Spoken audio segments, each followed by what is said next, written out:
How to delete Roblox on PS5.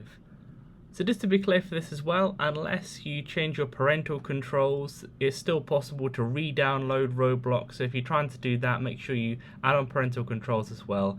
But to delete Roblox as it is, what you want to do is press the PlayStation logo, which will take you, if you click X on the home button, then you want to go to the PlayStation 5 homepage as so.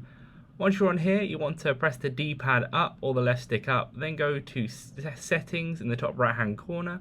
Then you want to scroll down until you see on storage, click on that, then go to games and apps.